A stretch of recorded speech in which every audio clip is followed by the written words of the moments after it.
दोस्तों स्वागत है आप सभी का हमारे इस YouTube चैनल हाई टारगेट में। दोस्तों आज हम देखेंगे विज्ञान के 45 VVI ऑब्जेक्टिव क्वेश्चन जो आपके मैट्रिक बोर्ड परीक्षा के लिए बहुत ही महत्वपूर्ण है। और दोस्तों ये फाइनल परीक्षा का रिवीजन वीडियो है, इसलिए आप लोग वीडियो को शुरू से अंत तक देखिए और बताइए कि 45 प्रश्न में कितने प्रश्न आपको पहले से याद हैं। और दोस्तों ये 45 प्रश्न आपकी बोर्ड परीक्षा में आ सकते हैं, तो आप लोग वीडियो को अंत तक जरूर देखें। और दोस्तों जो प्रश्न आपको याद है उसका आपको रिवीजन कर लेना है, और जो याद नहीं है उसको एक कॉपी में साथ में नोट करते जाइए। इससे आपको होगा क्या कि प्रश्न सभी आपको याद होता चला जाएगा। तो चलिए हम लोग वीडियो को शुरू करते हैं। तो चलिए हम लोग पहला क्वेश्चन से वीडियो को स्टार्ट करते हैं। आप वीडियो को अंत तक देखिए और सभी प्रश्नों को अच्छी तरह से याद कर लीजिए ताकि आपके बोर्ड एग्जाम में अच्छे मार्क्स आ सकें। तो चलिए देखिए पहला प्रश्न कहता है कि किस दर्पण में बड़ा प्रतिबिंब बनता है। दोस्तों किस दर्पण में बड़ा प्रतिबिंब बनता है, तो हमारा उत्तर होगा अवतल दर्पण में। दोस्तों अवतल दर्पण में वस्तु का हमेशा बड़ा प्रतिबिंब बनता है। चलिए उसके बाद देखिए दूसरा प्रश्न, देखिए कहता है दाढ़ी बनाने में किस प्रकार के दर्पण का उपयोग किया जाता है। दोस्तों दाढ़ी बनाने में किस प्रकार के दर्पण का उपयोग किया जाता है, तो हमारा उत्तर हो जाएगा अवतल दर्पण का, यानी कि ऑप्शन ए हमारा बिल्कुल सही आंसर है। चलिए उसके बाद देखते हैं तीसरा प्रश्न। देखिए कहता है कि लेंसों में मुख्य फोकस की संख्या कितनी है। दोस्तों लेंस में मुख्य फोकस की संख्या कितना होता है, तो 2 होता है। हमारा उत्तर क्या होगा, ऑप्शन ए हो जाएगा।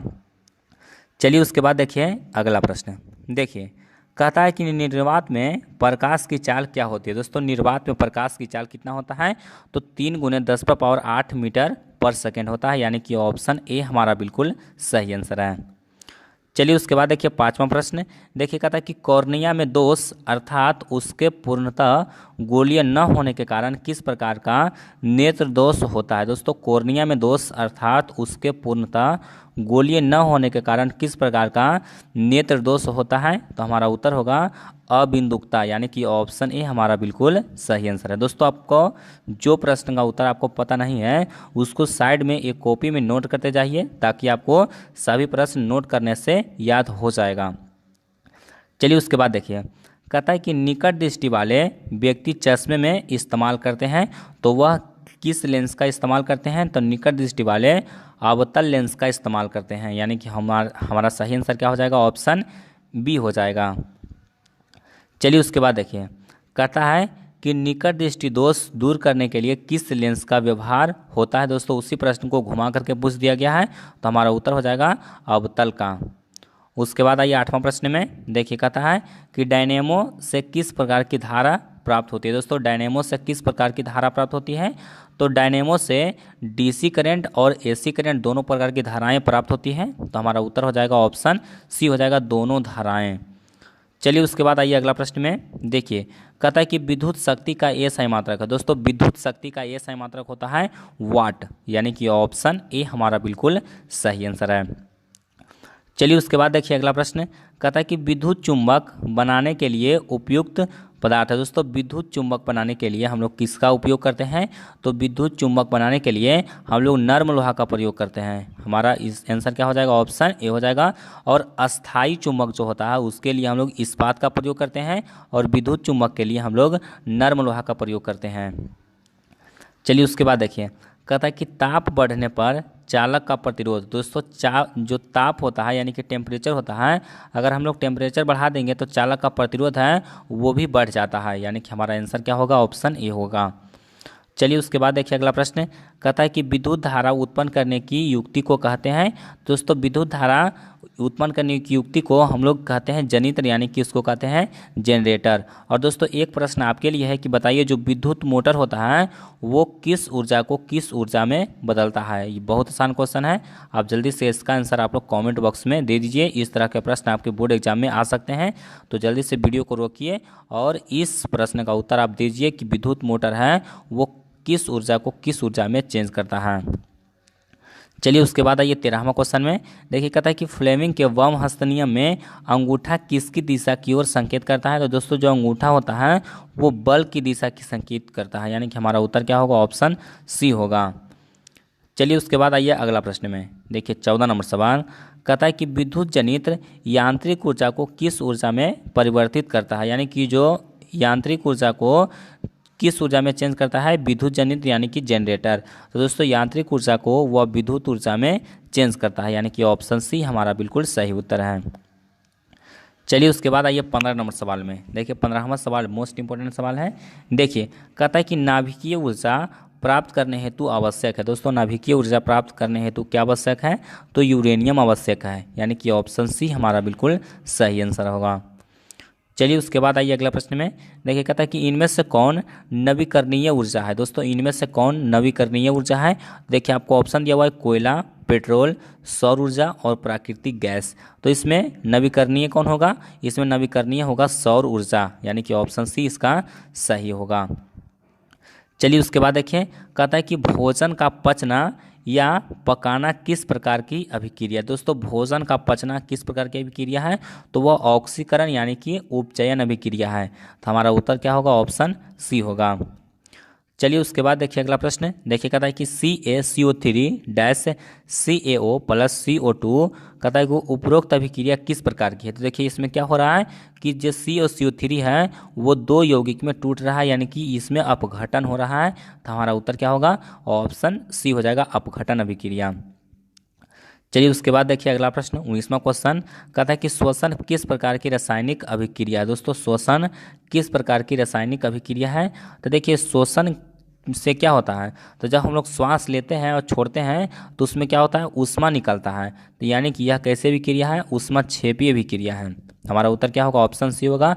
और अगर आपको कहेगा कि भोजन का पचना किस प्रकार की रासायनिक अभिक्रिया है, तो यह हो जाएगा उपचयन अभिक्रिया। लेकिन श्वसन कैसा अभिक्रिया है? तो श्वसन है वो ऊष्मा क्षेपीय अभिक्रिया है। चलिए उसके बाद देखिए कहता है नीचे दी गई अभिक्रिया में कौन सा कथन सत्य है, यानी कि सही है? तो देखिए इसमें क्या हो रहा है कि कॉपर प्लस ऑक्सीजन, यानी कि कॉपर का क्या हो रहा है? ऑक्सीकरण हो रहा है, यानी कि कॉपर ऑक्सीजन से योग कर रहा है। तो हमारा उत्तर क्या होगा? ऑप्शन ए हो जाएगा। चलिए उसके बाद आइए अगला प्रश्न में। देखिए दोस्तों सभी गेसिंग किया हुआ प्रश्न है, बहुत इंपॉर्टेंट है। कहता है कि इनमें से कौन अम्लीय पदार्थ है? तो अम्लीय पदार्थ कौन है? तो देखिए हमारा उत्तर हो जाएगा नारंगी का रस। दोस्तों नारंगी का रस है, ये अम्लीय पदार्थ है। चलिए उसके बाद देखिए कहता है कि किसी अम्लीय विलयन का पीएच होता है। दोस्तों अम्लीय विलयन का पीएच मान होता है वो 7 से कम होता है, यानी कि ऑप्शन सी हमारा बिल्कुल सही आंसर है।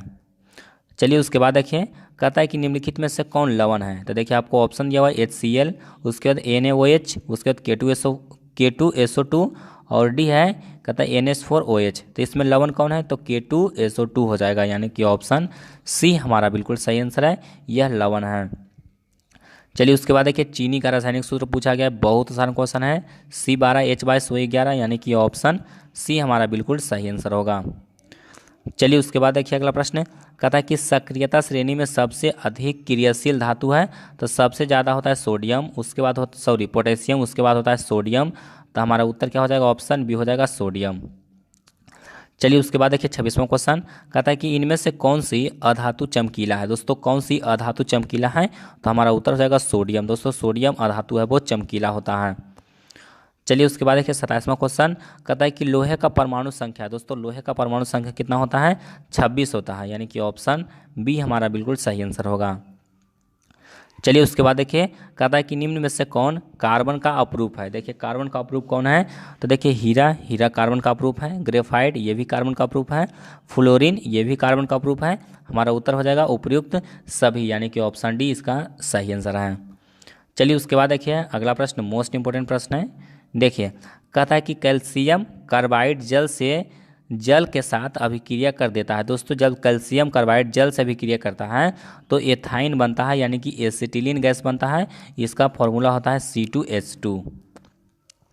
चलिए उसके बाद देखिए 30वां क्वेश्चन कहता है कि आधुनिक आवर्त सारणी में तत्वों के वर्गीकरण का क्या आधार माना गया? दोस्तों आधुनिक आवर्त सारणी है वो परमाणु संख्या के आधार पर सजाया हुआ है, यानी कि ऑप्शन बी हमारा बिल्कुल सही उत्तर होगा।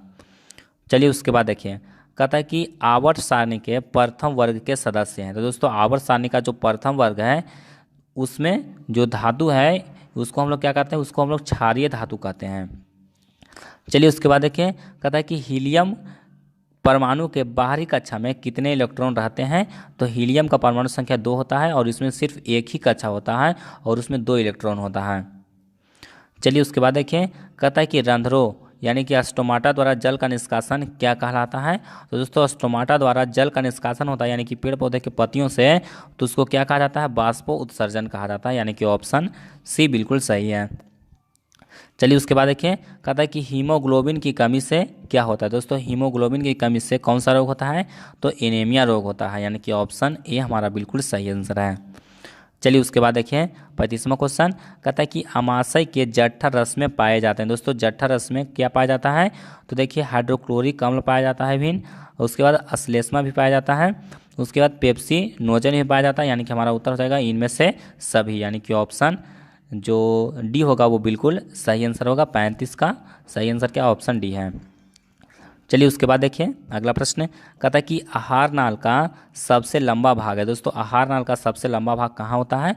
छोटी आंत में होता है, यानी कि ऑप्शन बी हमारा बिल्कुल सही आंसर है। चलिए उसके बाद देखिए, कहता है कि न्यूरॉन के केंद्रक कहाँ उपस्थित होता है, यानी कि न्यूरॉन का जो न्यूक्लियस होता है वो कहाँ उपस्थित होता है? तो दोस्तों यह उपस्थित होता है साइटोन में, और साइटोन को कोशिकाएं कहा जाता है, यानी कि ऑप्शन ए हमारा बिल्कुल सही आंसर है, साइटोन। चलिए उसके बाद देखिए अगला प्रश्न, कहता है कि मनुष्य के शरीर की सबसे बड़ी ग्रंथि कौन है? तो सबसे बड़ी ग्रंथि कौन है? लीवर है, हमारा उत्तर क्या होगा? ऑप्शन ए होगा। चलिए उसके बाद आइए अगला प्रश्न में देखिए 39वां क्वेश्चन, कहता है कि इनमें से, कहता है कि जनन ग्रंथि कौन है? दोस्तों इसमें जनन ग्रंथि कौन है? देखिए अंडाशय ये जनन ग्रंथि है, वृषण भी जनन ग्रंथि है, थायराइड ये जनन ग्रंथि नहीं है, तो हमारा उत्तर क्या हो जाएगा? ऑप्शन डी हो जाएगा। चलिए उसके बाद देखिए 40 नंबर सवाल, 40वां क्वेश्चन, ये भी मोस्ट इंपॉर्टेंट है। देखिए कहता है कि जिनमें नर और मादा लिंग अलग अलग जीवों में रहते हैं वे कहलाते हैं, तो उसको कहा जाता है एक लिंगी कहा जाता है, यानी कि ऑप्शन ए हमारा बिल्कुल सही है। चलिए उसके बाद देखिए, कहता है कि शुक्राणु बनता है, शुक्राणु कहाँ बनता है? वृषण में बनता है, तो हमारा उत्तर होगा ऑप्शन ए। चलिए उसके बाद देखिए, कहता है कि निम्न में से कौन पारिवारिक नियोजन की, कहता है कि प्राकृतिक विधि है? दोस्तों प्राकृतिक विधि कौन है?